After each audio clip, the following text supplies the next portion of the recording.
నిధి మౌనంగా ఆమె వైపు చూశాడు. అనల నిధి ముఖంలోకి తదేకంగా చూసింది. నన్ను గురించి నీలో ఒక సందేహం కలిగింది. దాన్ని నేను పాక్షికంగా కొంతమేర మాత్రమే నివృత్తి చేశాను. నేను అగ్నిని, పురుషుడిని అన్నావు. ఒక విషయం చెప్పు.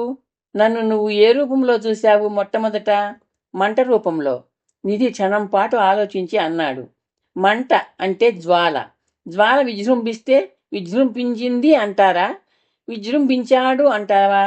నిధి ఆశ్చర్యంగా చూశాడు. విజృంభించింది అంటాను. అనల చిరునవ్వు నవ్వింది. కాబట్టి నన్ను అగ్నిజ్వాల అనుకో, జ్వాలాసుందరి అనుకో, అర్థమైందిగా? చక్కగా, నిధి నవ్వుతూ అన్నాడు. మీ పంచభూత దేవతలు ఒకరి తరువాత ఒకరు నాకు తారసిల్లుతున్నారు మానవ రూపాలతో. అయితే మీ తత్వాలు నాకు తెలియటం లేదు. అనల చిన్నగా నవ్వింది. అవనిని సలిలను అడగలేదా? లేదు. మా పంచభూతాలకు పంచగుణాలు లేదా లక్షణాలు ఉన్నాయి. వాటిని పంచ తన్మాత్రలు అన్నాయి శాస్త్రాలు. శబ్దం, స్పర్శం, రూపం, రసం, గంధం అనేవే ఆ లక్షణాలు.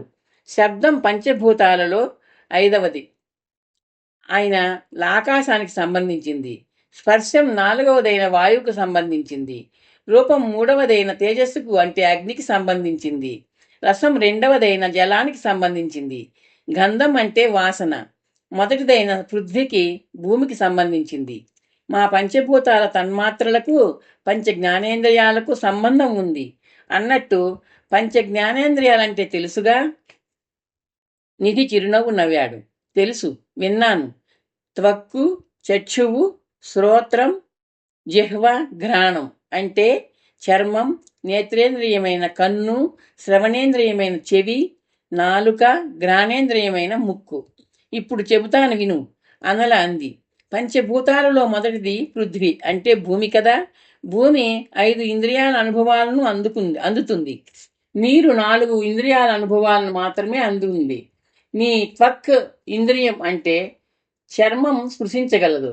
చక్షుచింద్రియం అంటే కన్ను చూడగలదు, చెవి వినగలదు, నాలుక రుచి చూడగలదు, ఘ్రాణేంద్రియ అనుభవానికి అందదు.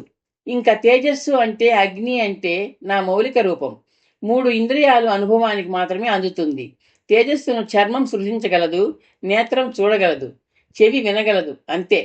అగ్ని రుచి నాలుక అనబడే జిహ్వేంద్రియానికి, అగ్ని యొక్క వాసన ముక్కు అనబడే ఘ్రాణేంద్రియానికి అందదు. నాలుగవది వాయువు. వాయువు అనుభవం పంచ జ్ఞానేంద్రియాలలో రెండింటికి మాత్రమే అనుభవానికి వస్తుంది. స్పర్శేంద్రియమైన చర్మానికి, శ్రవణేంద్రియమైన చెవికి, ఇంకా మిగిలింది ఆకాశం. ఆకాశం శబ్దగుణకం. శ్రవణేంద్రియం ఒక్కదానికి అనుభవానికి వస్తుంది, అంతే. ఇవి మన సంబంధ బాంధవ్యాలు. అర్థమైందా? చాలా బాగా అర్థమైంది. మాకు చరాచర ప్రపంచానికి, ముఖ్యంగా నీకు అంటే మానవుడికి ఇంత గొప్ప అవినాభావ సంబంధం ఉంది. మేము లేకపోతే నువ్వు లేవు. అనల చిరునవ్వు నవ్వింది. అందుకేగా మేం పంచభూతాలను ఆరాధిస్తాం, నిధి అన్నాడు. ఆరాధనలు, పూజలు ఇవన్నీ గౌరవాన్ని తెలియజేసేవి. మా పంచభూతాలకు, నీ దృష్టిలో పంచభూత దేవతలకు గౌరవ మర్యాదల కన్నా నువ్వు ఇవ్వాల్సింది మరొకటి ఉంది. ఇవ్వాల్సింది అదే. ఏమిటది? నిధి ప్రశ్నించాడు. ప్రేమ. ప్రేమ, అవును. ఆరాధించి అంజలి ఘటించడం వేరు, ప్రేమించడం వేరు. ఆరాధన తృప్తినిస్తుంది, ప్రేమ పెంపొందిస్తుంది. నువ్వు మా పంచభూత దేవతలను ప్రేమిస్తే ఏం జరుగుతుందో తెలుసా? నువ్వు అంటే కేవలం నువ్వొక్కడివే కాదు, మానవజాతి. నిధి ప్రశ్నార్థకంగా చూశాడు. ప్రేమిస్తే నువ్వు మమ్మల్ని అంటే భూమిని, నీటిని, అగ్నిని, వాయువుని, ఆకాశాన్ని కలుషితం చేయవు. వివిధ రకాలైన మానవ కార్యకలాపాల వల్ల పోగుపడే వ్యర్థాలతో మమ్మల్ని కలుషితం చేయవు. ప్రేమతో పవిత్రంగా చూస్తావు. పవిత్రంగా అంటే పరిశుభ్రంగా అని తెలుసుకోవాలి. నువ్వు అంటే ముఖ్యంగా నీ మానవ జాతి భూమిని కలుషితం చేయరాదు, నీటిని కలుషితం చేయరాదు, అగ్నిని కలుషితం చేయరాదు, గాలిని కలుషితం చేయరాదు, ఆకాశాన్ని కలుషితం చేయరాదు. ఎందుకని అడుగు నిధి, అనల నవ్వుతూ అంది. ఎందుకు? మీ శరీరాలు, జీవితాలు కలుషితం కాకుండా ఉండటానికి. పవిత్రమైన ప్రబోధం విన్నాను, మంచి పాఠం నేర్చుకున్నాను, నిధి ఉద్రేకంగా అన్నాడు. ఇక్కడే ఉండిపోతావా? ముందుకు సాగవా? అనల చిరునవ్వుతో అడిగింది. నువ్వు అనుమతిస్తే బయలుదేరుతాను. అనుమతిస్తాను, అయితే నన్ను నీతో తీసుకువెళ్ళాలి అనల అంది. నీ నిచ్చెనలతో పోటీయా? నిధి నవ్వాడు. అనుకో. నిధి ఆనందంగా నవ్వుతూ వాయువు వైపు నడిచాడు. అనల అతడితో అడుగు అడుగు కలిపింది. అశ్వం మీద ముందా వెనక? గుర్రం మీద చేతిని వేస్తూ అనలను అడిగాడు నిధి. వెనకే. వెనక్కు తిరిగి నీ వీపుకి వీపు ఆంచి కూర్చుంటాను. వెనక్కి తిరిగి దేనికి? నిధి ఆశ్చర్యంగా అడిగాడు. నీ వైపు తిరిగి కూర్చుంటే పరిసరాల ప్రకృతి చక్కగా కనిపించదు. వెనక్కి తిరిగి కూర్చుంటే అశ్వం ముందుకు వెళ్తుంటే వెనక్కి దూసుకెళ్లే ప్రకృతిని చక్కగా చూడవచ్చు అనల అంది. కొంచెం దూరంలో ఆకాశాన్ని అందుకునే ప్రయత్నం చేస్తున్నట్టున్న ఆలయ గోపురం ఎత్తుగా కనిపిస్తోంది. గోపురం మీద ఉన్న స్వర్ణ కలశాలు సాయంకాలం నీరెండలో మెరుస్తున్నాయి. ఎత్తుగా ఉన్న గోపురము, బంగారు కలశాలు ఏదో పట్టణం ఉనికిని తెలియజేస్తున్నాయి.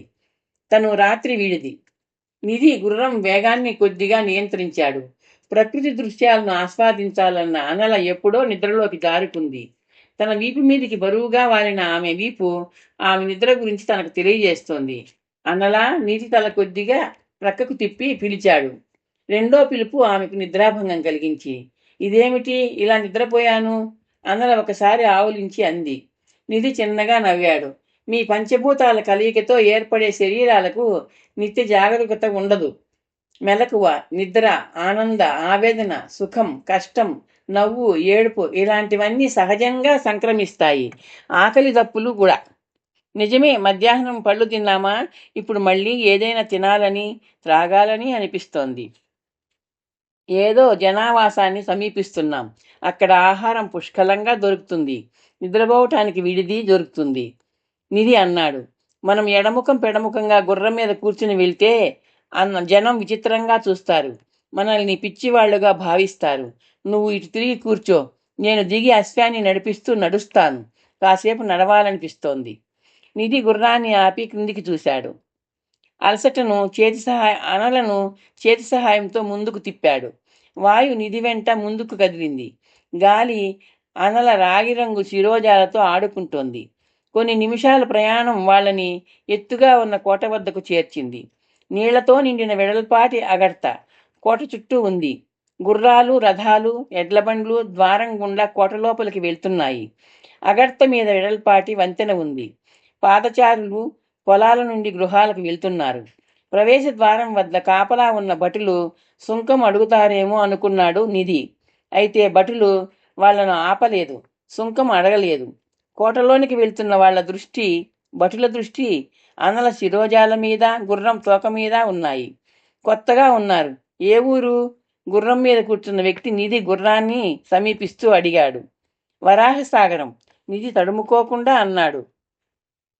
వరాహసాగరమా? తన గుర్రం వేగం తగ్గిస్తూ అన్నాడు ఆ వ్యక్తి. కొత్తగా ఏర్పడిన కుగ్రామములిండి, నిధి అన్నాడు. ఇది ఏ ఊరు? ఇది సప్తదుర్గ పట్టణం, కుందన రాజ్యానికి రాజధాని. పేరుకు తగ్గట్టే సప్తదుర్గాలతో సురక్షితంగా, దుర్భేద్యంగా ఉన్న పట్టణం ఇది. పట్టణంలో అడుగు పెట్టాలంటే 7 కోటలు దాటాలి, ఆ వ్యక్తి గర్వంగా అన్నాడు. మాలాంటి వాళ్ళ రాకకు అభ్యంతరం లేదుగా? నిధి అడిగాడు. అశ్వవాలాన్ని, అనల శిరోజాలని మార్చి మార్చి చూస్తున్న ఆ వ్యక్తి చూపుల్ని బలవంతంగా నిధివైపు మళ్లించాడు. అతిథులకు అహోరాత్రాలు స్వాగతం పలికే ఆదర్శ పట్టణం మా సప్తదుర్గ. సప్తదుర్గకు స్వాగతం. అలాగా, నిధి అన్నాడు. నీ గుర్రం తోక రంగు అంటూ ఆగాడు ఆ వ్యక్తి. నేనే బంగారు రంగు వేశాను, నిధి నవ్వుతూ అన్నాడు. ఓహో, అద్దిన రంగు ఇట్టే కాలం ఉండదుగా? ఆ వ్యక్తి అన్నాడు. ఎందుకుంటుంది? రెండో కోట ప్రవేశ ద్వారం వైపు చూస్తూ అన్నాడు నిధి. ఈ కథ మీకు నచ్చితే లైక్ చేసి, షేర్ చేసి, సబ్స్క్రైబ్ చేస్తారని ఆశిస్తున్నాను.